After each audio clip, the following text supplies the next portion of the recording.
සොහොන් බිම කදුනාව කළු පිල්ලියේ ශාපය. මේ කතාව ආරම්භ වෙන්නේ මීට දශක කිහිපයකට පෙර ලංකාවේ අති දුෂ්කර ගම්මානයක් වූ කළුවලව්ව ආශ්‍රිතවයි. අදටත් ඒ ගම්මානය සිතියම් වල නැහැ. ඒකට හේතුව මුළු ගමම එක රැයකින් සෝන් පිටියක් බවට පත්වීමයි. කළුවලව්වේ විසූ ලොකුහාම කියන්නේ මන්ත්‍ර ශාස්ත්‍රය කෙළපැමිණ නමුත් අතිශය දුෂ්ට මිනිහෙක්. ඌට වුවමනා වුණේ තමන්ගේ පරම්පරාවට විරුද්ධ වන හැමෝම විනාශ කරන්න. ඔහු තෝරගත්තේ භයානකම ක්‍රමයයි.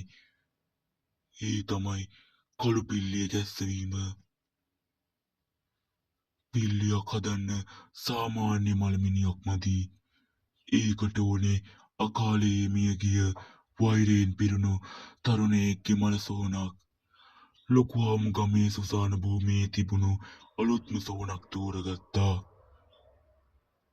ඒ සොහොන අයිති වුණේ වලව්වේ වැඩ කරපු ලොකුහාමු අතින් මකාලේ මැරුම් කාපු සිරිපාලටය. අමාවක පෝය දවසක මධ්‍යම රාත්‍රී 12 පසු වන විට ලොකුහාමු සොහොන් පිටියට වැදුනා.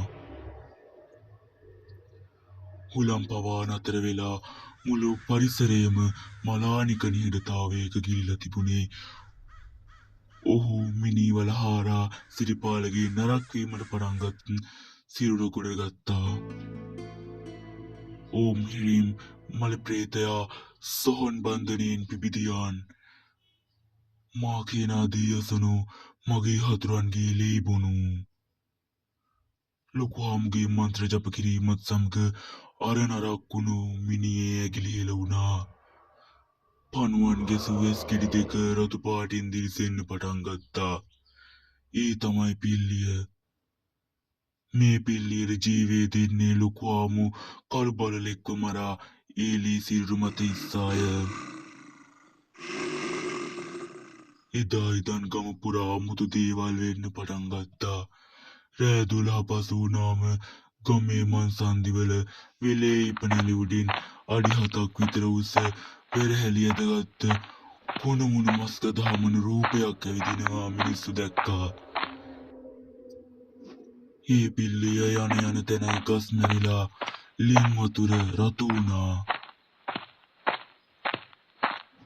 මුලින්ම මැරුණේ ගමේ වෙද මහත්තයා. එයාගේ බෙල්ල කඩලා පපුව පළලා හදවත අරගෙන තිබුණා. ඊළඟට ගමේ තරුණයෝ දෙන්නෙක් ඔවුන්ගේ සිරුරුවල ලේ බින්දුවක්වත් ඉතුරු වෙලා තිබුණේ නැහැ. හැම මිනිහක්ම තිබුණේ සොහොන් පිටිය දෙසට හැරිලා. ලොකුහාම හිතුවේ තමන්ට පිල්ලිය පාලනය කරන්න පුළුවන් කියලා. නමුත් ඔහුට එක දෙයක් අමතක වුණා. පිල්ලියක් කියන්නේ මන්ත්‍රයකට වඩා වෛරයක්. සිරිපාලගේ ආත්මය ලොකුහාමුගෙන් පලිගන්න මග බලාගෙන හිටියා. එක් පසුබර රාත්‍රියක වලව්වේ දොරවල් තනිවම ඇරුණා. මල සොහොනේ ගත වලව්ව පුරාම වහනය වුණා. ලොකුහාමු තමන්ගේ මන්ත්‍ර පත අරගෙන ආරක්ෂක වැටක් ඇදගන්න හැදුවත් එයාගේ පෑනෙන් වැටුණ තීන්ත නෙවෙයි මලමිනියක සැරව. පිල්ලිය කාමරයට ඇතුළු වුණා. එහි ඇස් වලින් පිට වුණේ කින්දර. "තෝ මාව මැරුවා. දැන් මම තෝව සොහොනට අරන් යනවා." පිල්ලිය බිහිසුණු හඩකින් ගොරවන්න ගත්තා. පසුදෑ උදාසන වෙන විට කළුවලව්ව අළු වෙලා තිබුණා. ලොකුහාමුගේ සිරුර හොයාගන්නවත් ලැබුණේ නැහැ. තමන් සොහොනේ පිටියේ සිරිපාලගේ වල උඩ අමුතු දෙයක් තිබුණා. ඒ ලොකුහාමු ජීවත්ව ඉන්නකොට දාපු රන් මුදුව සහිත ඔහුගේ අතේ ඇගිල්ලක් පමණයි. අදටත් ඒ ගම්මානයේ අසලින් යන අයට රෑ 12ට පස්සේ බල්ලෙක් අඬන හඬත් එක්කම බරාඩි තබමින් ඇවිදින පිල්ලියකගේ හඬ ඇසෙනවා කියලා කියනවා. ඔබ රැයට තනියම ඉන්නකොට කාමරේ කොනකින් කුණුමුණු මස් ගදක් ආවොත් පරිස්සම් වෙන්න. ඒ පිල්ලිය ඔබ සොයා එනවා වෙන්න පුළුවන්.